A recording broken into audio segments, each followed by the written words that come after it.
Umabot na mahigit 60 kilometro ang pila ng mga truck na papasok sana sa Matnog Port sa Sorsogon. Sa sobrang haba ng pila, mahigit 1 linggo nang nakatenga ang mga driver at pahinante ng mga ito. At narito ang report.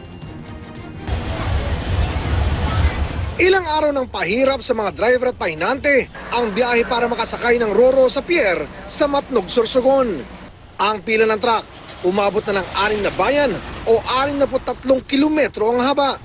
Nagsimulang humaba ang pila nang suspindihin ang mga biyahe sa Matnog Port dahil sa bagyo.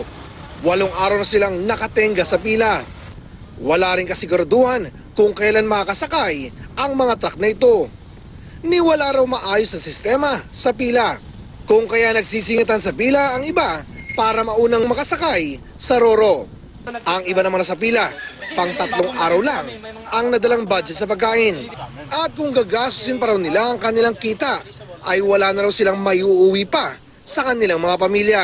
Kaya lang talagang hindi natin alam. Walang number dyan. Hanggang sa dulo mong pila, walang number. Buti na lang, maayos yung mga pulis dyan, nakabantay. Pero ang problema, pag-abante, ang humawak talaga ng pila, wala. Kanya-kanya na rin diskarte ang ilan sa pagtulog, pagligo, paglaba, pagluluto hanggang sa pagkain.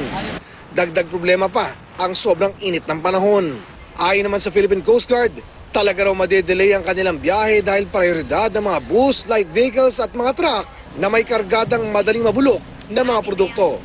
Nagkasabay-sabay po kaya isa po yun sa kadahilanan na kaya natatambak din po dito sa Matnog yung mga tracking po natin.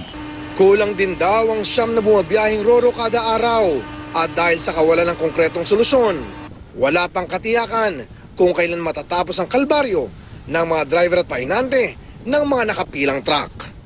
Para sa unang balita, Oscar Oida, reporting.